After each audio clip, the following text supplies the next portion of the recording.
Jewish Adventists the other day, so I've got my thing, and it was nochal done by the GC as well. So your pastor must be not connected to the Seventh-day Adventist Church. Yeah. Very interesting that you bring that up. Yes, they are doing a work. It'll be interesting to see where that all goes. But that same group of people that are doing this are instructed, for the most part, not to encourage Gentiles to do this. Yeah, It's a work that they're doing specifically for the Jews. For the Jews. Yeah. Now I've done the sermons. I've done 4 of them already. They're all on BTV and explains in depth what they are doing, and they are actually misleading people. Yes. They are bait and hooking people. In fact, they by name have called Bible Explorations Antichrist and whatever. And so, yeah, coming from a church that also, the reason I say that is because you speak about the specific times. That's what the official church says. And then they came with the story of it being not holy days, but holidays. They did the whole thing on it. But then the invites come out, please come and join us, Gentile and whatever, Jews, for our holy days. They don't even know what it stands for. Yeah, they have no idea. For them, it's Paul, tradition. You had a question? Give your hand up. Yes, thank you. I just wanted to. I missed Kimber's presentation this morning, and I'm in Ohio in United States. And what times do you start? I know tomorrow's the Sabbath. What time will you start tomorrow morning? From now on, we start at 7. At 7 a.m. or 7 Pacific Standard Time. 7 a.m.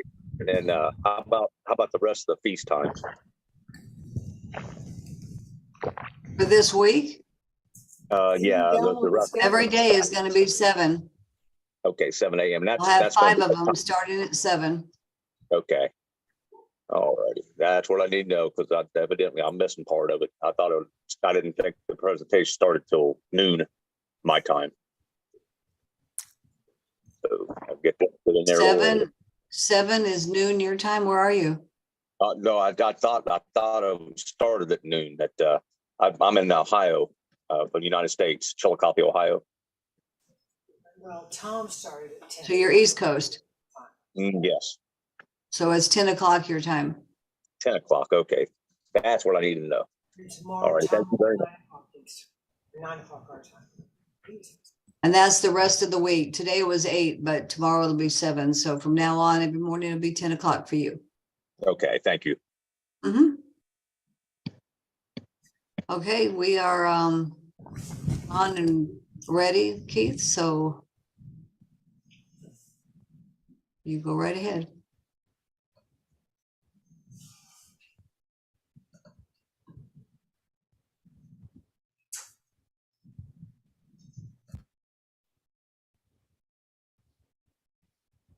I have to, let's see here.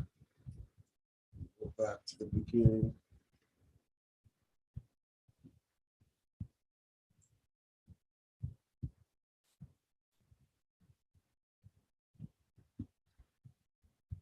Shall we bow our heads for prayer?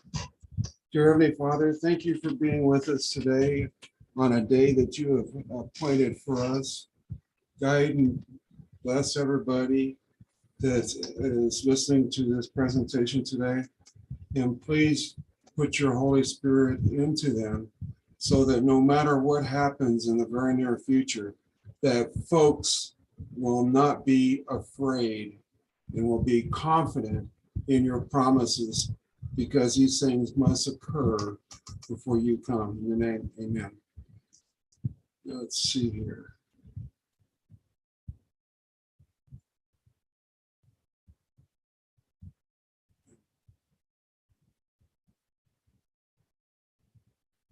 Have to fix this a little bit.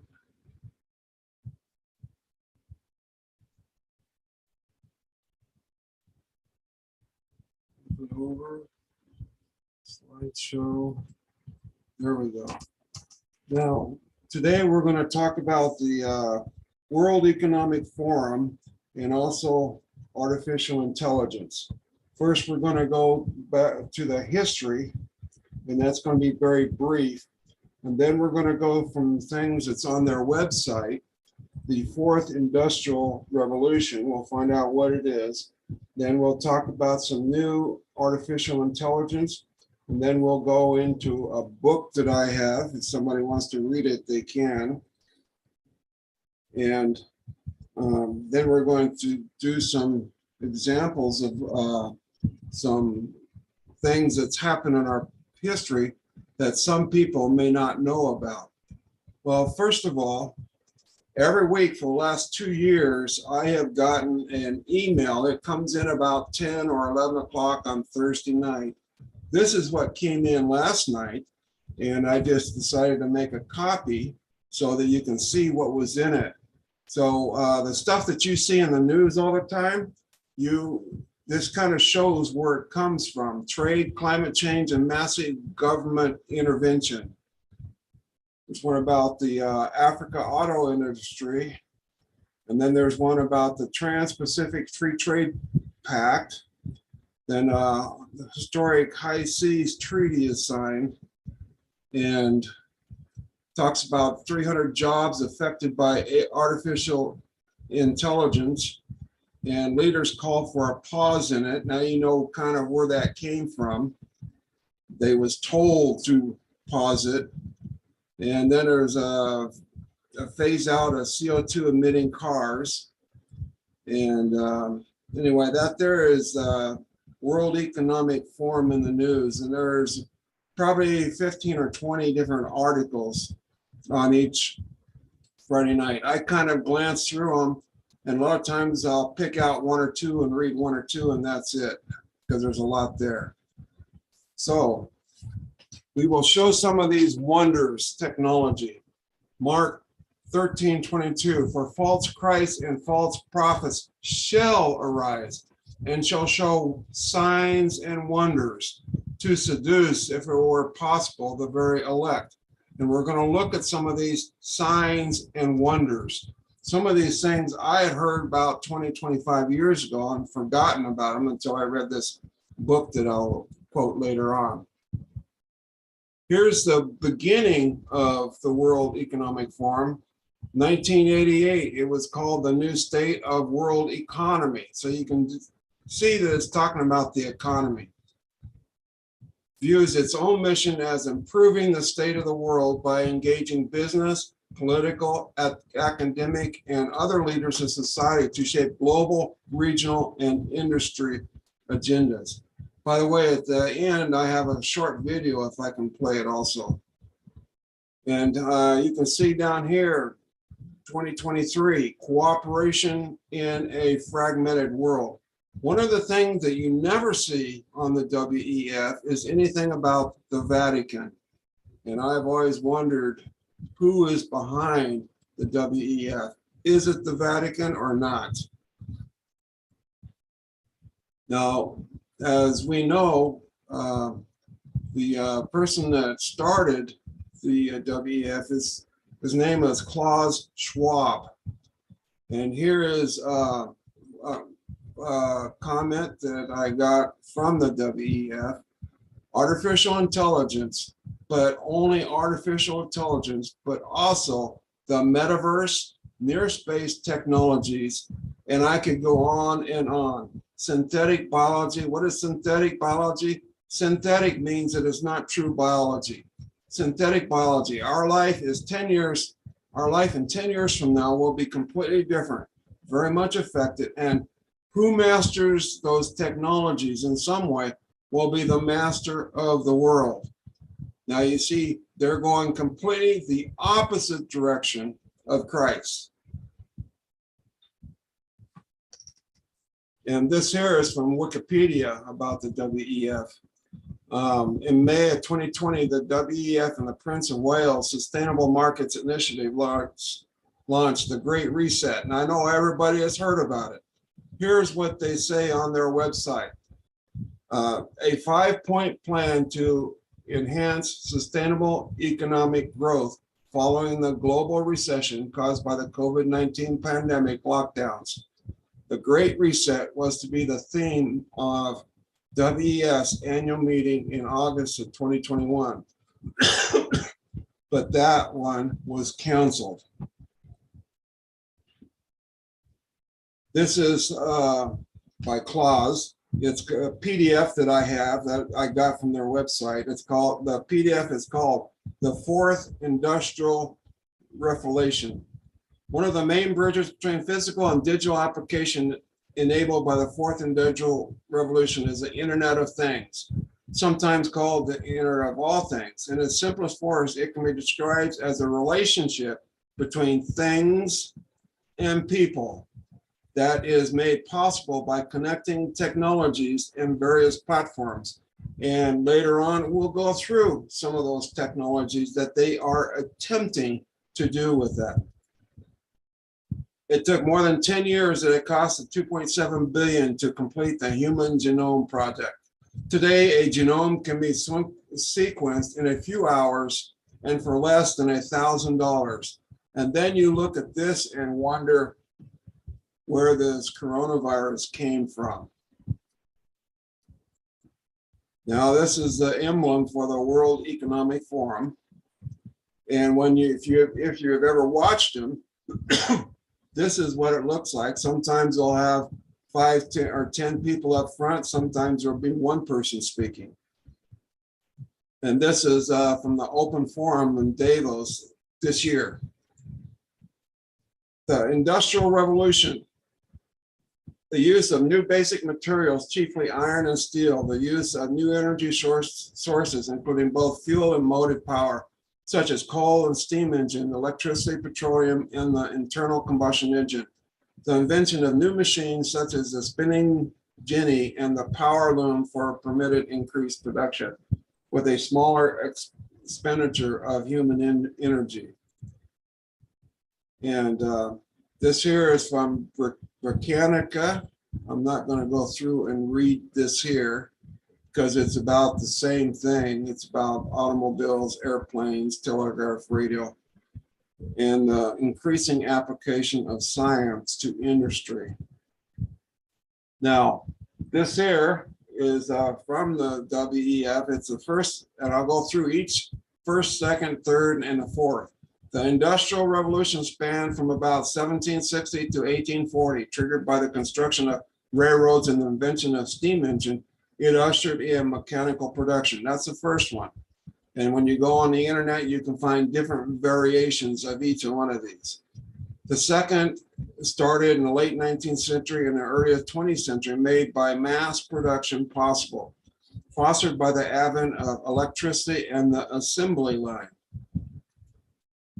The third industrial revolution began in the 1960s.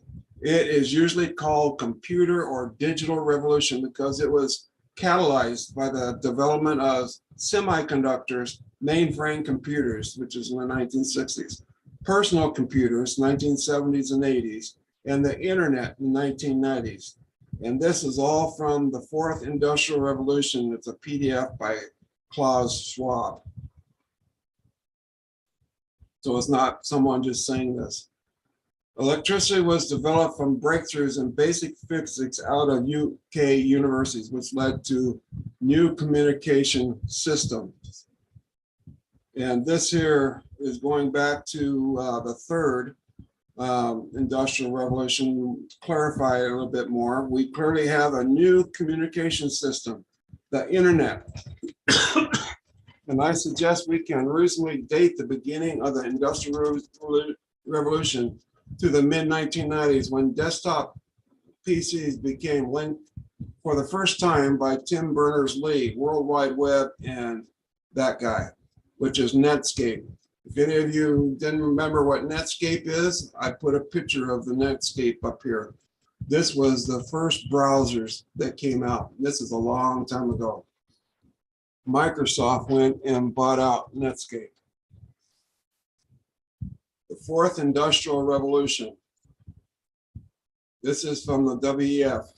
It's a fundamental change in the way we live, work, and relate to one another. It is a new chapter in human development enabled by extraordinary technology advances, like whatever that word is, with those of the first, second, and third industrial revolutions. These advances are merging the physical, digital, and biological worlds. Biological, that's human or animals, in ways that create both huge promise and potential peril. The speed, breadth, and depth of this revolution is forcing us to think how countries develop, how organizations create value, and even what it means to be human. Wait a second. I thought the Bible and Christ did that. How organizations create value and what it means to be human. The fourth industrial revolution is about more than just technology-driven change. It is an opportunity to help everyone, including leaders, policymakers, and people from all income groups and nations, to harness converging technologies in order to create an inclusive, human-centered future. The real opportunity is to look beyond technology and find ways to give the greatest number of people the ability to positively impact their families, organizations, and communities. You know, a human-centered future takes us in the opposite direction as a Christ-centered future.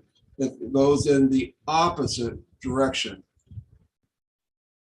And here's a couple of slides that I have about what some people have said.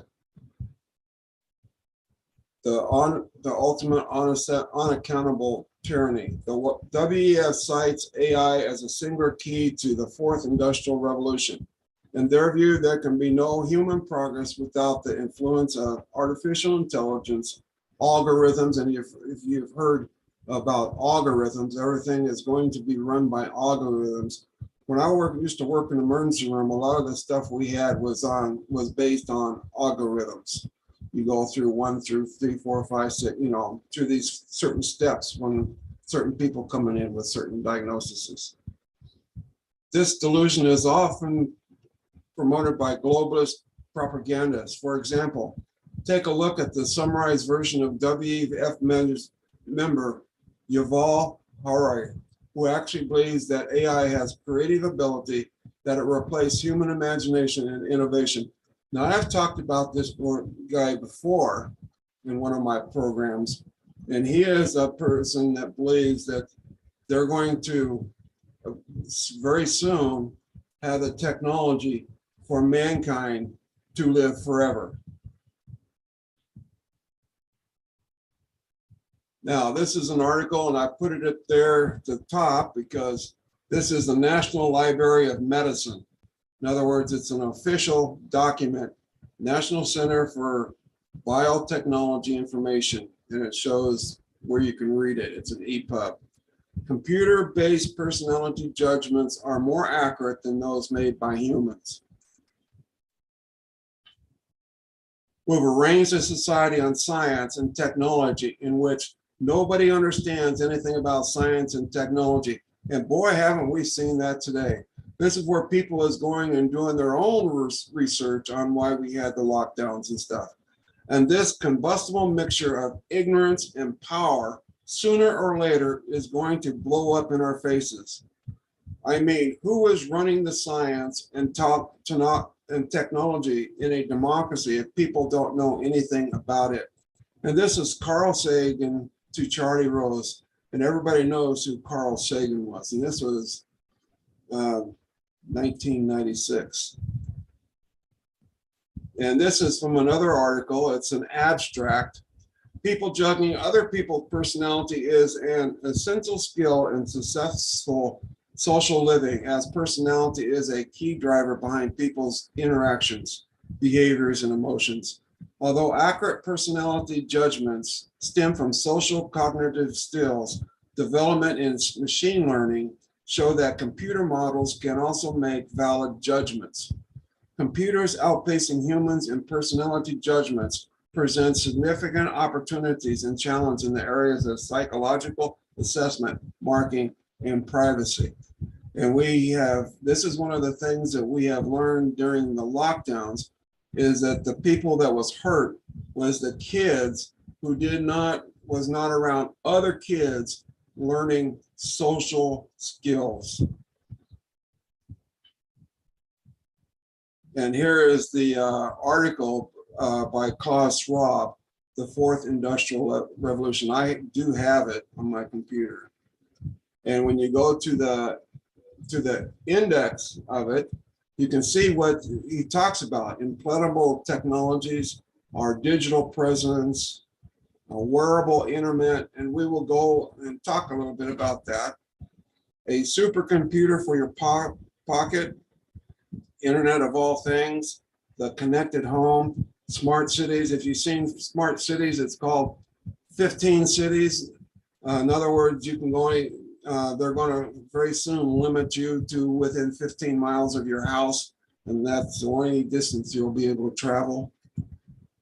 Going on, driverless cars, artificial intelligence and decision making, robotics and services. We'll talk a little bit about that. And then 3D printing, and now you kind of get an idea where the 3D printing came from. Then over in Europe, they have the European Union Artificial Intelligence Act explained. The cornerstone of the AI Act is a classification system that determines the level of risk and AI technology could pose to the health and safety or fundamental rights of a person. The framework includes 4 risk tiers: unacceptable, high, limited, minimal.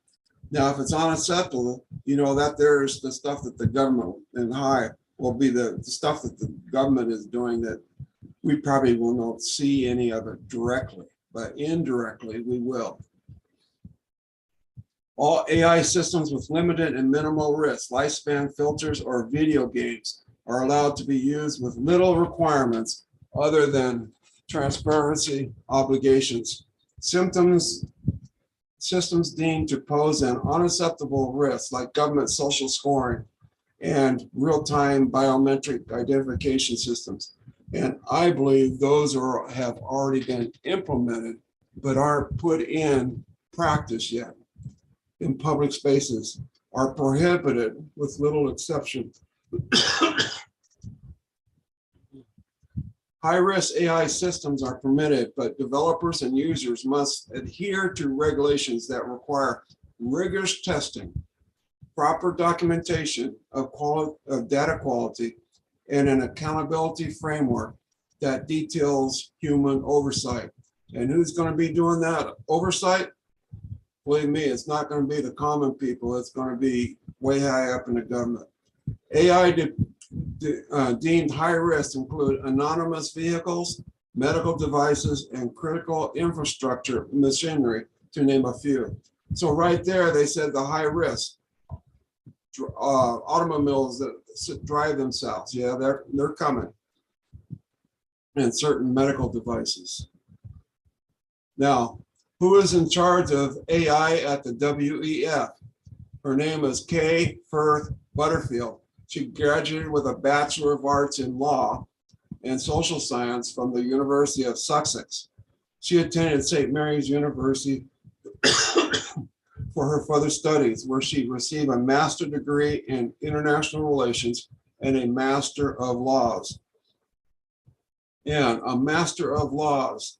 I wonder if God's laws was included in that. I highly doubt it. Now, I put this in here because we're going to talk about the electromagnetic spectrum. If you can see over here, there's an eyeball visible. And you see down here, that there is the spectrum that we can see. Over here, we got ultraviolet. And people who have seen my 3rd generation night vision goggles understand what ultraviolet and infrared is. Then we go to microwave, electromagnetic microwave, and then you got octaves, and you got the TV, radio, and you got the cell towers. And we're going to talk a little bit about the electromagnetic.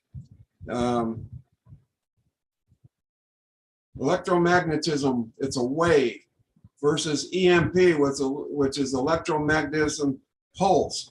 Now, from the way I understood it from the book that I'm going to show in a little bit, is that electromagnetism is not dangerous unless there's a pulse involved,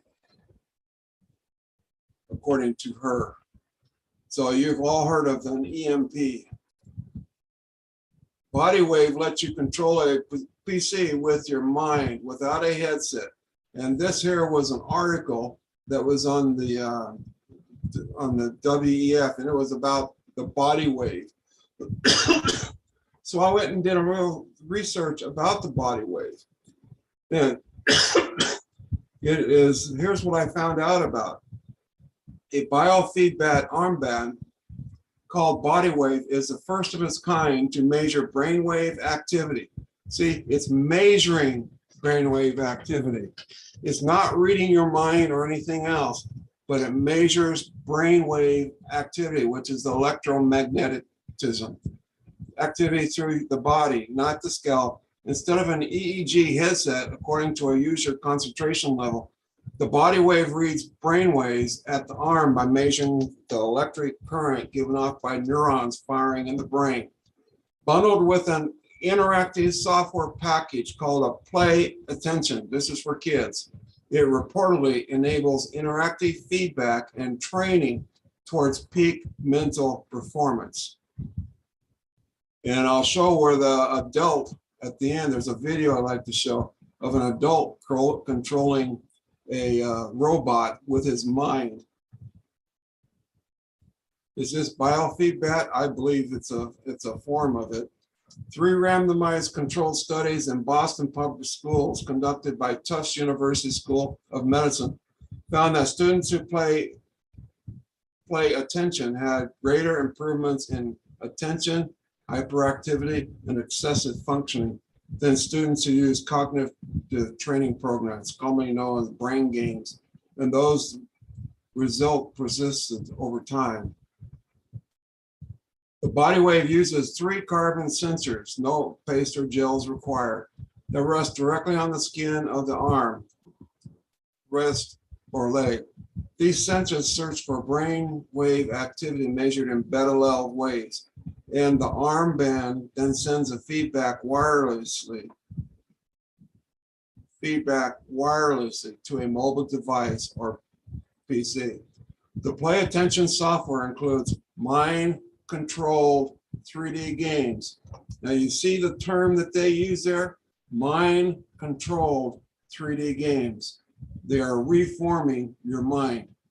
And interactive virtual reality simulations. In one simple game, the player moves a fish through the ocean according to their level of concentration.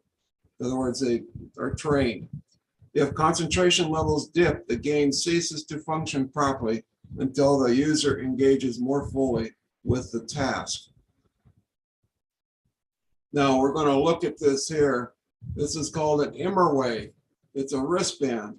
And if somebody can see, I have a wristband on here, and this here is connected with my cell phone, and I can check my heart rate on here because it measures it on my arm. I have the weather on there, time, date, altitude, compass, all kinds of things on there. Now we're gonna, and this here is $300. I'm gonna look, see, is it effective? And I have a couple of people to talk about this watch. I love this. I was skeptical, but it works great for me. Hot flashes are just a double click away from relief. And as an added bonus, if I'm cold, I can enjoy the heat. At night, I really sleep better in the nighttime cooling setting. Is it perfect? No. I have some ideas for some enhancements. Does it prevent hot flashes? No, but it doesn't say it does. It does give drug-free relief. It's soothing because it's natural. And then it goes through what this person said about it. And then there was another one about the Ember wave. And to go halfway through the verdict, the original Ember wave is a nifty idea built into a clunky, awkward, and expensive wearable that doesn't deliver. Another one says, The first time I reviewed the Ember Way, we thought the placebo effect was the device's main attribute, and my testing backs that up. Placebo. You know what a placebo is? Placebo is something that just, if you think it's going to work, then it works. So in reality, I don't believe this really does anything. Now, as some of you know, I am on Mondays and Wednesday nights, I am part of a Zoom group of journalists that do a lot of research into things that's going on this planet. And Carol, she said she started quoting this book, Alana Freeland. And I said, man, I want to get this book. So I downloaded it, and I looked on here, and it said forward by Clifford Carnicom. And I told Carol, I know Clifford. It was about 20 years ago when I was at the International UFO Congress, and I was sitting there and we was watching a video called Aerosol Crimes about chemtrails. It was a long time ago. And this guy sitting next to me started talking to me about it. And this was Clifford. It was his video. So yeah, I got to meet Clifford. And it's from chemtrails to space fence lockdown.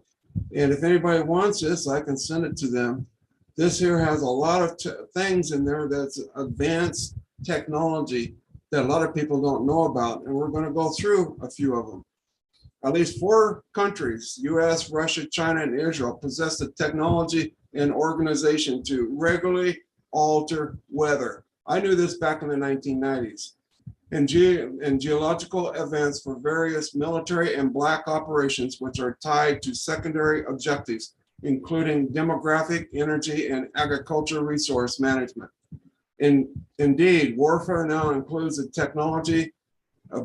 technological ability to induce, enhance, or direct cyclonic events. Earthquakes, we've heard about those recently. Drought and flooding in California, we've heard about that recently, including the use of polymers, aerosol viral agents, and radioactive particles carried through global weather systems.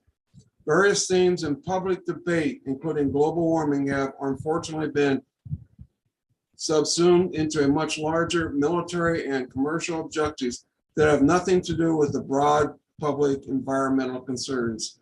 These include the gradual warming of polar regions to facilitate naval navigation and resource extraction. Wait a second, they are doing global warming of the polar regions on purpose. Now, have you been taught that? No, I didn't know that until I was reading this book. This is by Matt Anderson, former executive advisor, aerospace and defense, Booz Allen Hamilton. And it's in Chicago. You see, what they say we shouldn't be doing, they are doing. Another, this is by Secretary of Defense William Quillen, and I remember this here. Others, which is terrorists, are engaging even in an eco-type of terrorism whereby they can alter the climate, set off earthquakes, volcanoes remotely through the use of electromagnetic waves. You see, when I was talking about electromagnetic waves, EMP, this is just electromagnetic waves. So there are plenty of ingenious minds out there that work finding ways in which they can wreak terror upon other nations. It's real, and that's the reason why we have to intensify our counterterrorism efforts. And this is a question and answer conference on terrorism on April 28, 1997. And it was in Athens.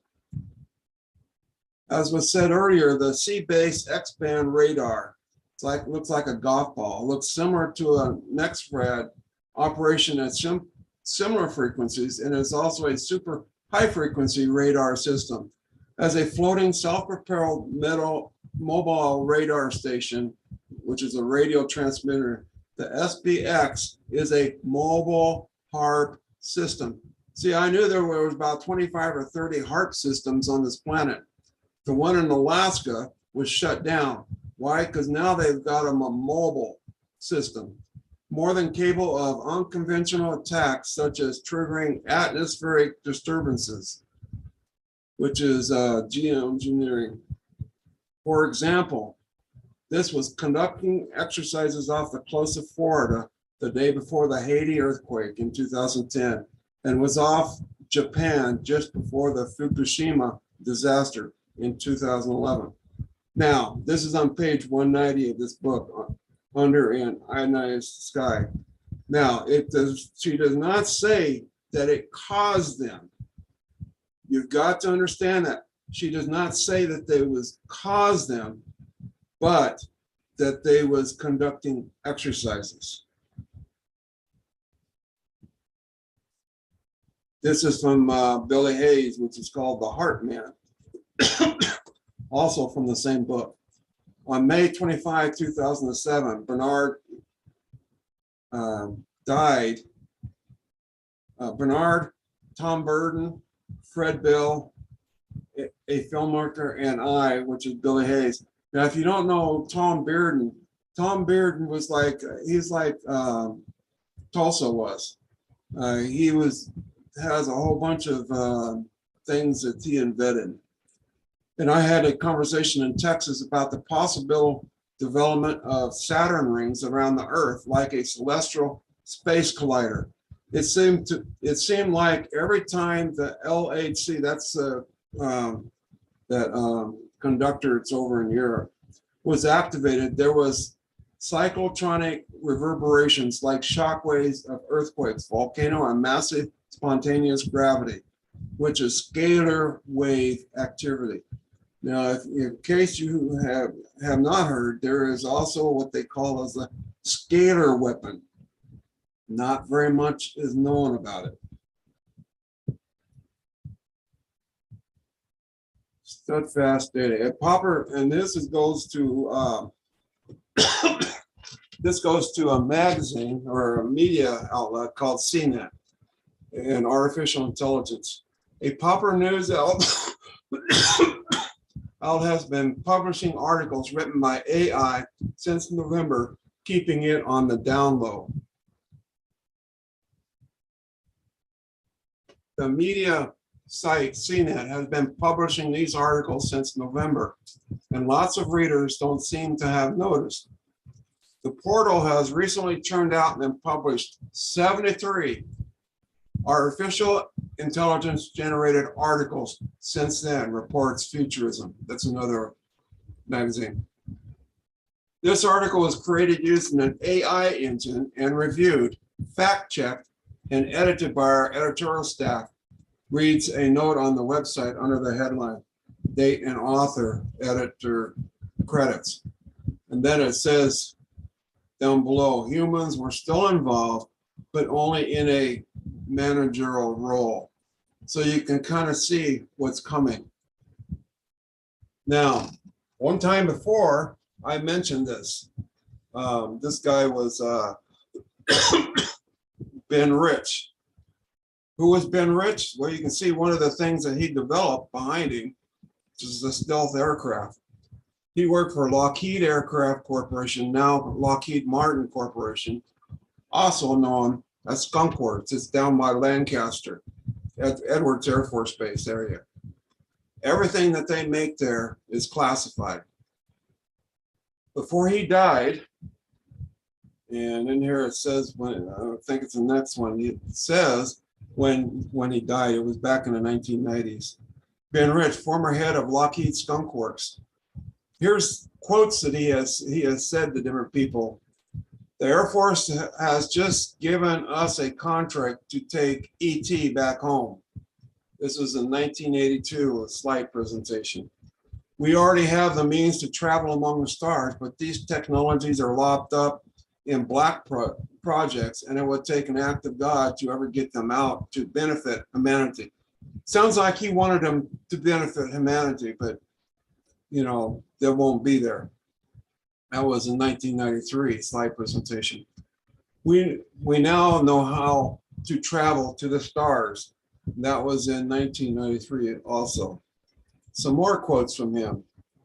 It's time to end all secrecy on this, as it no longer poses a national security threat, and make the technology available for use for the private sector. And that was in also 1993. Jim, we have things, and he was being interviewed by this guy by the name of Jim. Jim, we have things out in the desert that are 50 years beyond what you could possibly comprehend. If you have seen it on Star Wars or Star Trek, we have been there, done that, or decided it was not worth the effort. And I want to talk a little bit about this here.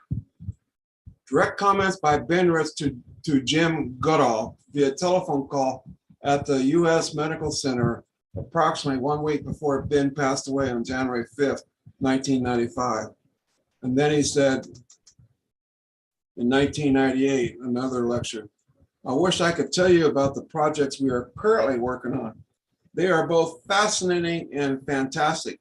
They call for technologies once only dreamed of by science fiction writers. Now, let's go and look at Star Trek. Now, people know that I have went to the International UFO Congress from 2000 to 2010. And I was told that our government has the ability to do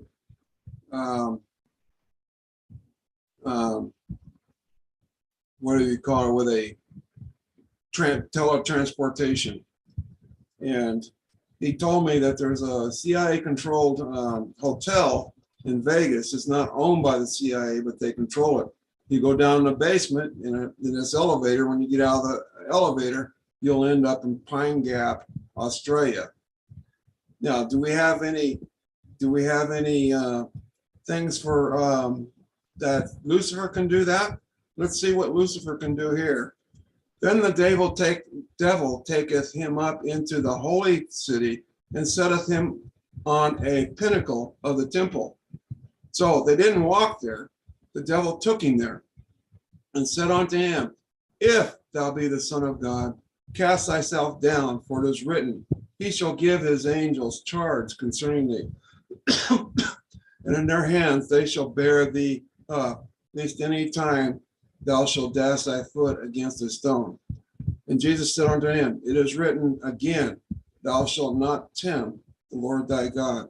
So you see, Lucifer has this technology all the time. And so when the people that have this technology today, I believe they are following the technology that Lucifer has given them. Now let's go back to Star Trek. And I know most people don't know about this. I think I've told a few people that Bible exploration just before. One of the most intriguing aspects of Gene Roddenberry's creation of the Star Trek franchise was his relationship with a mysterious extraterrestrial group calling itself the Council of Nine. And you can go on the internet and you can do research on it, that were being channeled by the psychic Phyllis, that person. In the 1970s, Roddenberry sat in on the channeling session from 74 to 75 and participated in question and answers that were recorded in Schlumer's 1993 book, The Only Planet of Choice. So you can see that the Star Trek franchise was channeled by people that are Luciferian. And people at that time gobbled it up.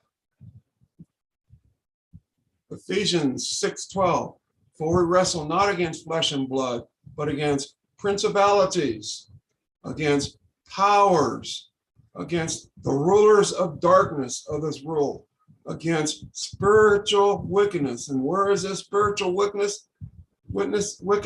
It's in high places. And then in Romans 8:28, and we know that all things work together for good of them that love God, to them who are called according to his purpose. So none of these things should scare us. None of these things should bring fear into us. We should just recognize that these things are being done according to our Lord and Savior's purpose. Going to Revelation. And they sung as it were a new song before the throne and before the four beasts and the elders. See, in the temple, in the throne room above, there is four beasts. We are told this in the book of Revelation. And there's elders. And no man can learn that song but the 144,000 which were redeemed from the earth. Next verse. These are they which were not defiled with women. And that there is with other churches. They're not defiled with women, for they are virgins. They are they which follow the Lamb wheresoever he goeth. And you see, that's what we have got to plan our life, to follow him wherever he goes. These are redeemed from among men, being the first fruits unto God and to the Lamb. And that is it for that. Now, I have a short video that I would like to show. Let me see if I can bring this up.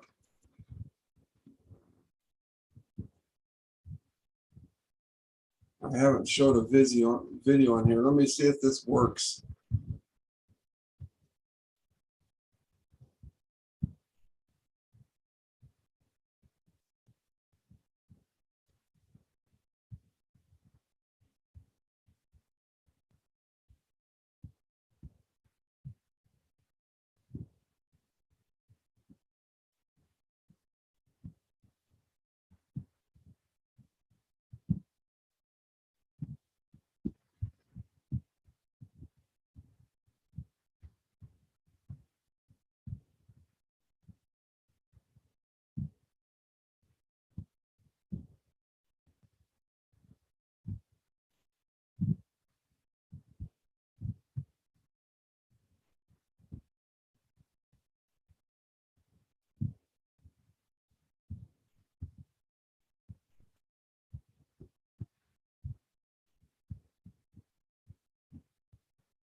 You know, there's no sound, right?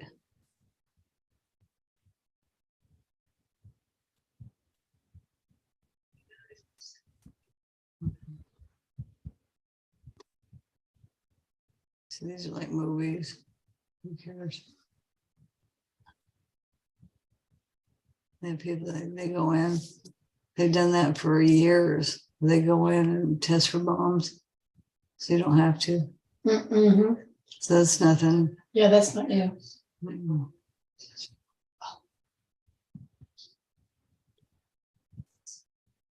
Yeah, that's creepy.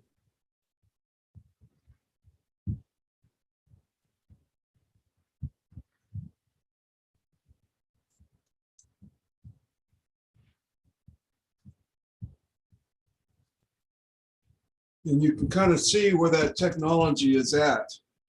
It's not That's in the creepy. beginning stages, it's much more advanced stages. And if anybody wants his book, The Ionized Sky, I can send it to them. And if anybody wants to sign on to the WEF and read what they have to send out each week, I can also send that.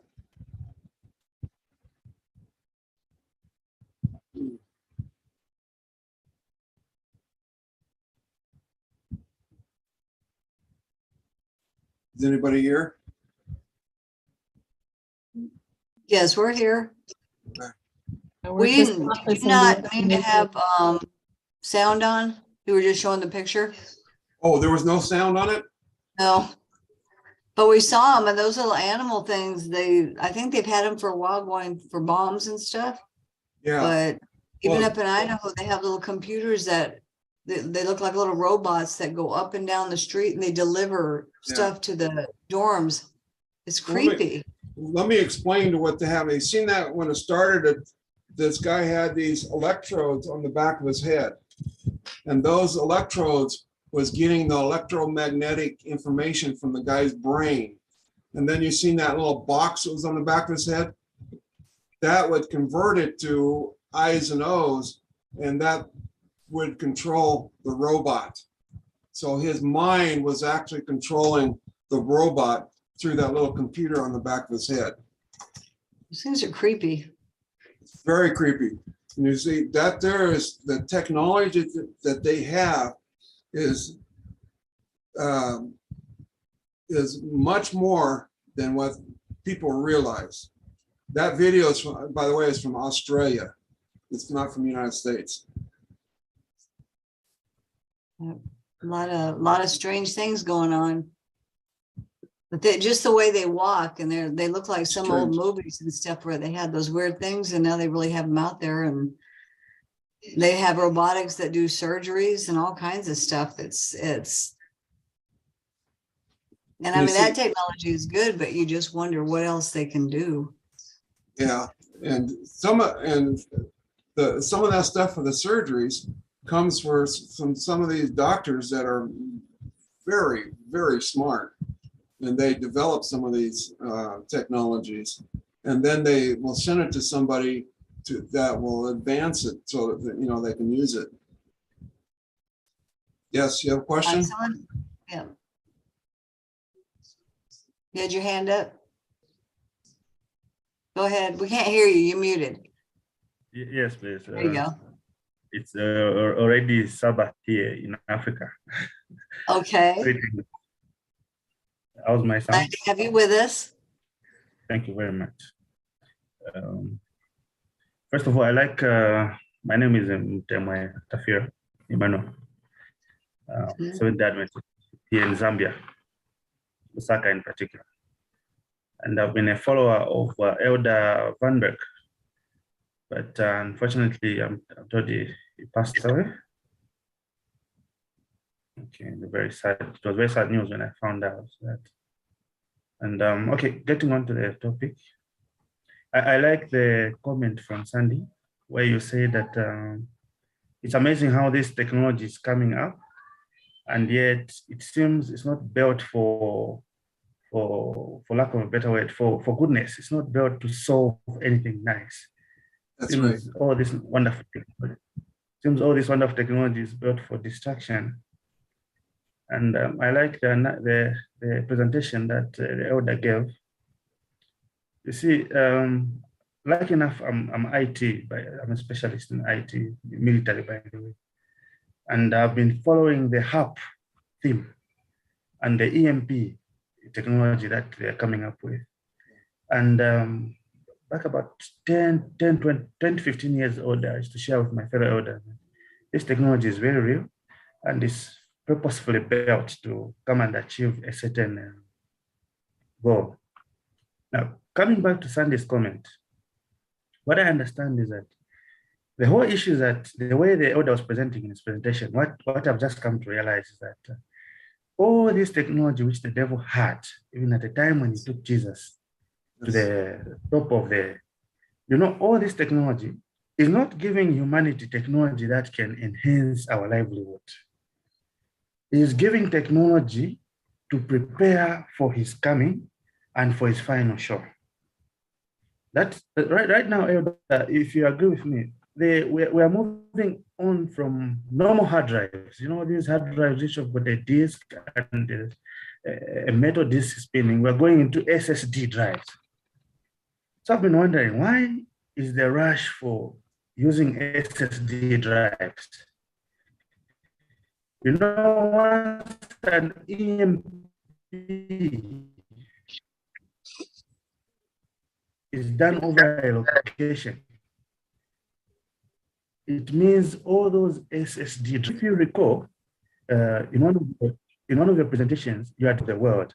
If you read Daniel 12, there's Daniel 11, the last 5 verses, it's talking about knowledge increasing. knowledge, and men who move to and from. Now, that's a success on the man side. On humanity, it's a success to have knowledge increase and being able to move to and from. So the Bible is the spirit of the prophecy recognizes that as a success of man's side. Now, as man succeeds in this generation, it turns out that that success of man is used to work against God. Because, like you've discussed, the devil plans this success to come and use it to his own advantage. And if you see the theme, just starting from Noah's day, every time God challenges man's success, even at Babel, he reverses it to work against the sinful, the sinful organization. Like in Babylon, you have to use language to divide and reverse everything. In Noah's day, he got all that mineral wealth and all that knowledge and destroyed it and buried it away. Now, in our time, we are taught knowledge and moving to and from will increase. So don't you think that's what God is coming to negate? So that the same knowledge which is being shared in form of AI, in form of transformation of technology, in form of being able to look what COVID has done. Who was flying? Who was moving to and from? Was there anybody moving to and from? Almost the whole world came to a standstill. And I've been discussing with my fellow elders here that this COVID is like, the way they surrounded when Jerusalem was surrounded before the destruction. That surrounding of Jerusalem, then later they withdraw. I feel like COVID is like that is the biggest sign we are told that destruction is surely coming. They've surrounded Jerusalem, now the spiritual Jerusalem, through the acting of COVID. Through the acting of COVID, governments exercise powers to stop people going to church. Governments could now tell people when to go, who to see, and what to do, and when to buy. So, brethren, I feel we are at the near end of the world. We are at the edge of the world. Before I forget my point, sir, let me close with this. As we go back, I request we read the book from Ellen White, the one for Patriarchs and Prophets, that chapter after the flood. Let's go and read that after the flood. It is very, very important information. And what I discovered is that she's saying when God buried people and the dead animals, God buried them under the earth and they started forming the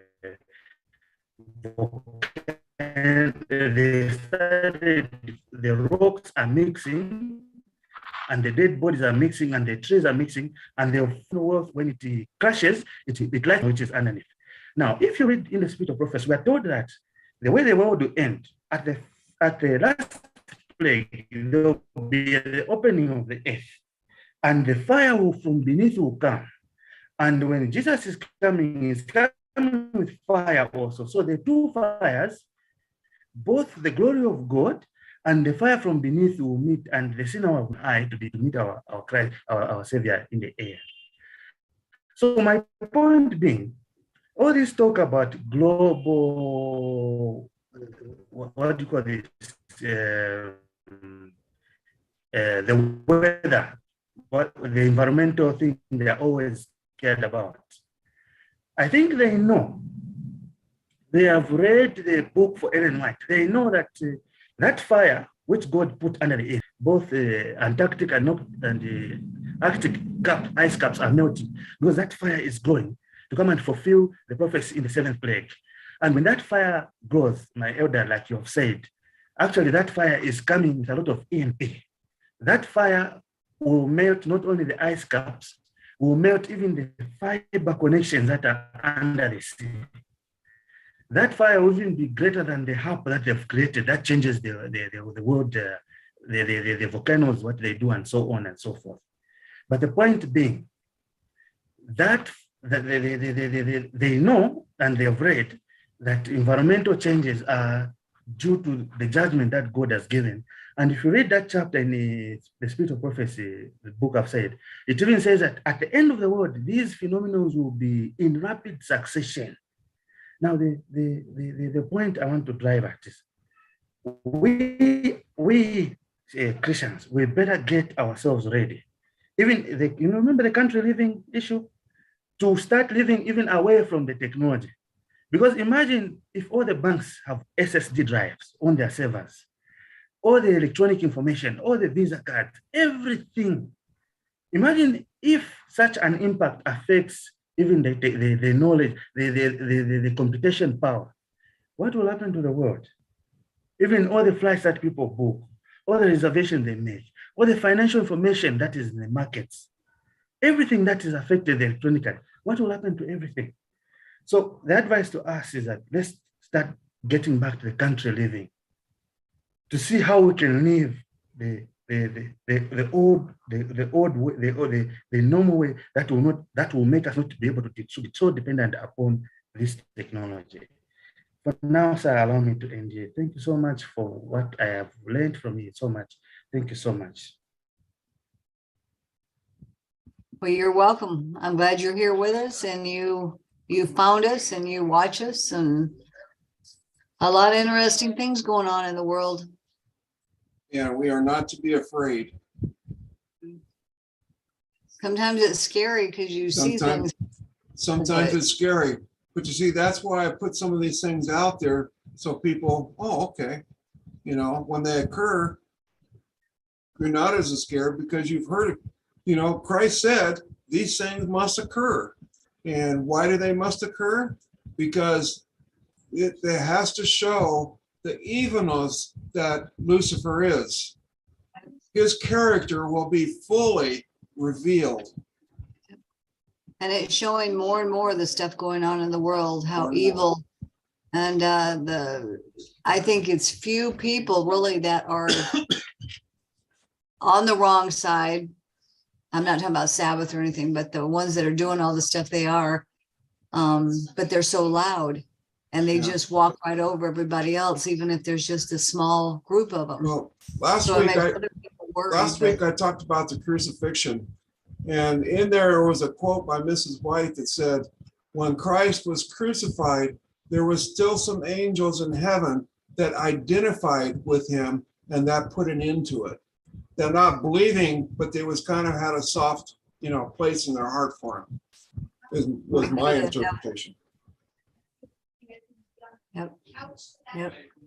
And it just shows them, and you know, it's people are going to stand up and see it, and a lot of them are. They don't know exactly where to look, and that's what we're trying to help with. But they do see it and know that something evil's going on. Can't let it go on. But God is bigger than all of it. He's in control. He's always in control, and no matter what, he's there. We just have to always remember that and keep praying. That's one of the things that I have looked for in the WEF when I look is there's no mention of the Vatican. Now that's one thing that they had on last night about the Sea Treaty. That was a United Nations program that the WEF, I don't know if they sponsored it, they introduced it or whatever, but that went through the United Nations. Well, maybe everything else is coming up and it's going to get so bad that people are going to cry for something, as in the Vatican becoming out. And that's for the rest. When Turkey had this earthquake recently, there was a journalist from China. He's an American, but he's lived in China most of his life. He came out and said that just before Turkey was about ready to make an alliance with Iran, and he says this is why that earthquake occurred. Could be. We never know. We don't know. Yep. But you see, that's what brought those technologies that I heard about back in the 1990s. I've forgotten everything about it. Did we have an earthquake here yesterday? Well, I get a thing on my email. Every earthquake on the planet that's over 4.0. And there was some 2 or 3 days ago that was in Oklahoma. 2 of them. Are you Those talking little about four. Bakersfield? Yeah, I can't remember, late yesterday afternoon or early evening, whatever. It felt like we were just faintly moving, just enough to make me think there was an earthquake somewhere, not right here, but a Yeah. distance a But bit. if it's below, That's always out if there. it's below 4.0, I don't get any notice of it. Oh, Now there's some that Goes every happen. day, maybe. Yeah, there's some that happens off the coast of Northern California every day that I get noticed. There's also some up by Reno that happen just about every day. yeah. Well, They're I was like sitting here last 4.0. night, like say either late afternoon or early evening, and it felt like I started moving just faintly. All right. Well, I thank everybody for being here and all the stuff they had. And we'll be back tomorrow. And tomorrow, remember, it's 7. It's an hour earlier. So we're gonna start at 7. It'll be Eugene Sardis. And then we have Kimber again, Tom, and then Abel, and then David Barron. So it's gonna be a full morning. So everybody enjoy your afternoon and your evening. Can over I say there. one more thing, Sandy? Mhm. Can I say one more thing? Go ahead. I learned something a while ago, or a thought came to me that I'd never thought of before, but when they gave the presentation about the avenger of, like, if you murder somebody, the next of kin was the avenger. When when Jesus said, Father, forgive them, for they know not what they do, he was praying to the avenger of blood, because God would have been the one that would have avenged his death, and he asked him to forgive them. That thought just came to me when they were giving it a while ago.